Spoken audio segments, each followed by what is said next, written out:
All right, time now for Consumer Confidential with KTLA 5's David Lazarus. And David is here with us. We're talking about 40% of the nation's freight could come to a standstill next week. This sounds like it could be a big problem. It kind of could be. And as if we didn't have enough to worry about, now there's this.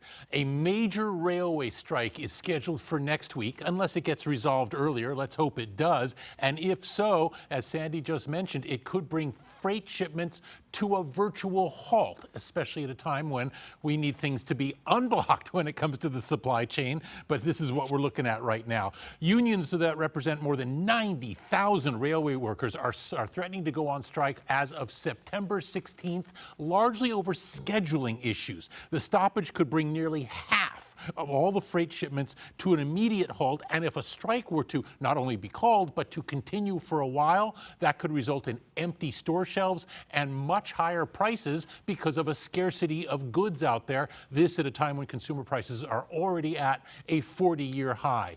It could get resolved. A key issue here is the idea that many railway workers have to be on call 7 days a week, which prevents them from planning any personal time. The railway workers say that's not quite fair. That seems like something that could be resolved if cooler heads prevail. It turns out that Congress does have the authority to step in and prevent a railway strike, but that would require a level of bipartisanship that we really haven't seen for quite some time now. Okay, yesterday or the day before, we were talking about Regal Cinema filing for bankruptcy. You say they just got their hands on a whole lot of cash. They got a whole lot of do-re-mi going on. Now, the story, if you're just coming to it, is Cineworld, which owns Regal Cinemas. They filed for bankruptcy protection this week after a crushing debt load and massive losses resulting from the pandemic. Cineworld is the world's second largest theater chain after AMC. Now comes the news the company has secured nearly $800 million in financing to help get them through the next few months. The money, according to the company, will go to paying off vendors, so yeah, there'll be popcorn, and paying off employees, so yeah, there'll be people in the box office apparently. But here's the ironic thing. The whole bankruptcy filing centers on restructuring a huge amount of debt and overcoming the losses that have resulted over the last few years. So the idea of taking on nearly $800 million in new debt to resolve your current debt issues kind of makes things a little challenging. Another issue for Cineworld to deal with is the fact that box office receipts are now down, mostly because of the pandemic, but also because there's just not a lot of movies out there that are drawing people into theaters.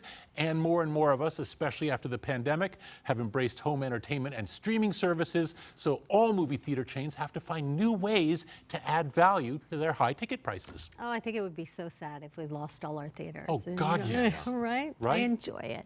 All right. There was a time during the pandemic when planes were bragging about how clean they were. Things are changing, it looks like. Yeah, and you're right. That was a selling point during Right? the pandemic. That was sanitizing the planes, making it safe to go on during COVID. And now, fascinatingly, there's a big brouhaha on social media over whose job it is to keep planes clean. There's been a couple of very viral videos that have led this. One on TikTok showing a really filthy Ryanair cabin. Another that's making the rounds on Facebook that shows people hitting seats and a cloud of particles billowing out from the seats. Oh. And so the question here becomes, well, is this the job of the airlines to keep things clean, or should passengers be pitching in? And the answer, of course, is yes and yes. Of course, airlines have a responsibility to maintain tidiness, cleanliness, and sanitizing conditions on the planes.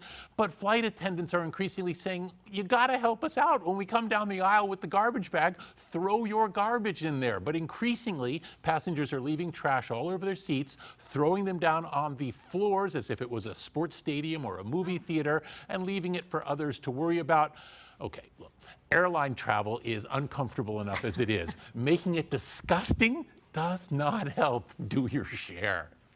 Listen, I'd be more than happy to bring my dustbuster on the plane, but I'd never get through TSA security with it. No, you're not going to do that. But do throw it into the plastic bag. You got to have some place to plug it in, right, and recharge it.